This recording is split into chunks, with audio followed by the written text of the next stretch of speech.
Okay, so like you said, Eric Holder got put on, and you guys actually lived together at one point. Yeah. All right, so Eric got put on. He was still in high school. That was like, I want to say Eric came like '04. He got put on in '04. He was still in high school. How did he start living up there? My house was the spot. So when my stepfather came home, I didn't know that my mom had a good little strategy. She had money and shit in the house and a lot of jewelry. So she let all the gangbangers kick it at the house because she had control of us. I had control of my homies, but we was like the security blanket. Like, it's a gang of little niggas that'll shoot you if you come in this house. You get what I'm saying? And I never understood why she would let me. But one thing was, she doesn't want me to be in the streets and get in trouble when she don't mind me smoking. And you know what I mean? Certain little stuff that you'll get in trouble in the street, like just come to the house so y'all can go in the back.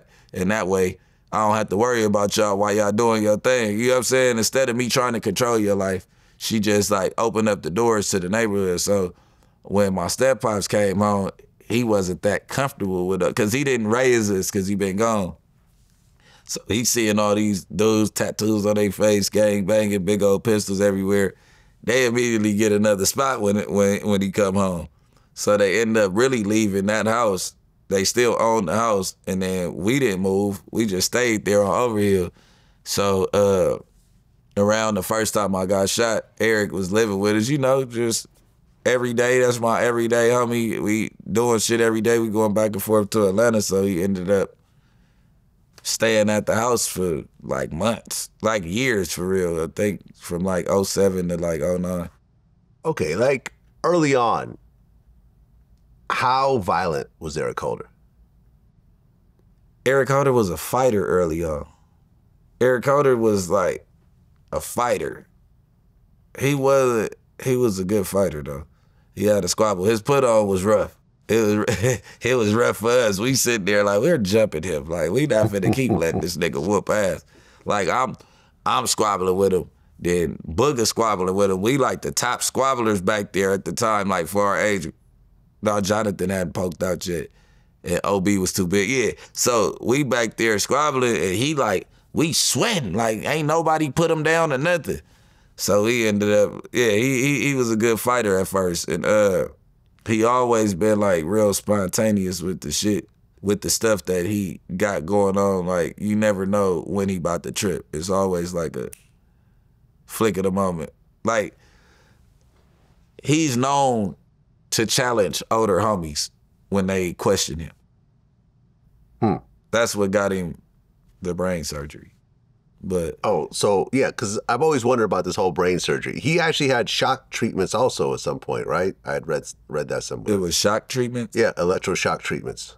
I guess so from 2014, it's no Eric in my story, like 15. You get what I'm saying? Okay. Well, the brain surgery, what did that come from? Was it from a fight? A fight. He got an older homie, came down the block. Eric had on all red.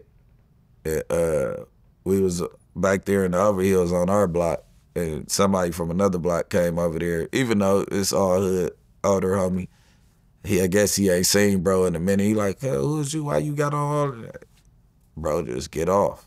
Eric ends up punching the older homie. The older homie been known to whoop ass since we was kids. He ended up whooping his ass. I don't think he was trying to put him in no coma or nothing like that, but I guess blacking out, stomping or something. Head trauma from hitting the ground, something like that. It caused a lot of swelling. So he had to have an operation on his brain? Yes, sir. Did he turn into a slightly different person after that? No, let me go back, because we jumped into the brain surgery. So I was showing you the progressive violence so he was a fighter at first, good fighter. And yeah, I did bring it up. Okay, so '07 is when I got shot the first time. I feel like '07 was the first time that he got behind that thing. That's when, like, when I got shot, like, I was his Michael Jordan. You get what I'm saying? Like, big bro, take me out of town. We getting money. We doing all this. And I don't do all this to reach out and big him up or nothing like that. I'm just giving a timeline. Like, Nipsey was my boy. Like, we'll get into that part. But just me speaking, a lot of people hate that I talk about Eric, but, like, I'm just giving y'all the story. Like, I'm not picking a side when I give y'all the story. So, basically, I was like, it's Michael Jordan. I get shot that night. Before I get shot, and I don't want to talk too much, I'm trying to figure out how to word this shit. We go to an after prom, and something happens. And when it's about to happen, while we at the party, the enemies come through to the after joints. Whatever happens, happens, right? And he gets mad at us like, y'all always the ones that, you get what I'm saying? Like, let me see that motherfucker, like, you tripping. Come on, let's go. So that night, we was asking for it. But we left from right there, we go get back cracking, we go hit the field. For the rest of the night, that happened. The first one happened at, like, nobody got hit either the first time. So that happened at, like, 12 after prime hours, like 12, 1 o'clock. We get right back to it. We trying to find that same car over there. We don't see that. Now we block the block. Shit going on. You get what I'm saying? But he going. It's like, I didn't know he had it in him. Like, you know what I'm saying? Then we go eat. Because this is right before I get shot. We go eat. I pop an ecstasy pill. We all pop ecstasy pills right after we eat.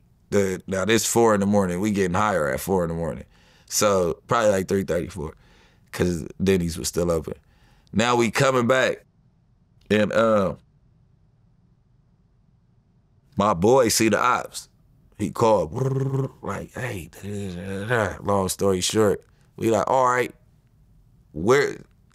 they're heading east on one street, we're heading west. So we're saying, when we get to this street right here, we should be, you know what I mean? So we on the phone, and I just hear, blue.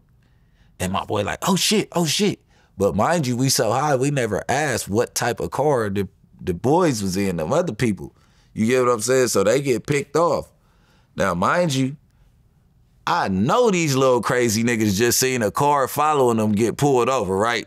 The ops. So they pull up, we don't know, but they trying to disguise. They got blue hats on and shit. They in a Cadillac. I look over, I'm like, man, that's not the homies. And I'm like, that's probably the car. But mind you, our shits is in the stash. You know what I'm saying? We kids. So we trying to hurry up. We kind of fumbling because we nervous. I tell Eric, like, hey, I'm like, hit that car up with a B. I'm like, throw up Blackstones to the car. That's exactly what I said. And when he did it, he did some stiff-ass shit like this where you could tell he wasn't no blood. As soon as he did that, I see the back window drop. Now I see the familiar faces. I'm like, oh, fuck. I'm like, go, cuz. So now when I tell my boy go, because we couldn't get it, my dumbass best friend, this nigga, Ouija, turns left. So now when he turned left, you let them get behind us. Instead of like immediately hitting the U-turn, we was all high off ecstasy. Now we letting this car fly behind us. They hanging out the window, tearing us up.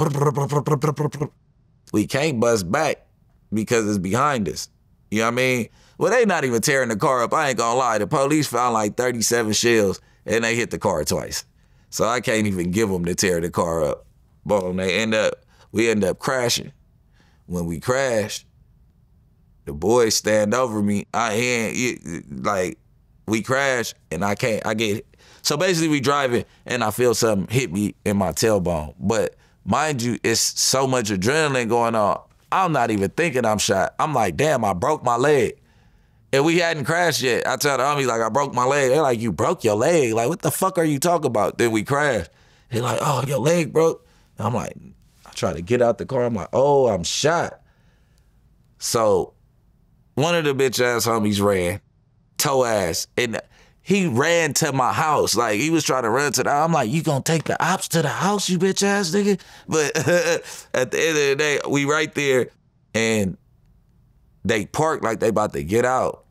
And Eric, I had not to tell on him even more, but Eric saved my life that night. He went crazy. And then ever since then, I think that was it. Like, him getting shot at that night, like being in the car while people were shooting at him, I think that was just the last straw. And he just took it to the next level after that.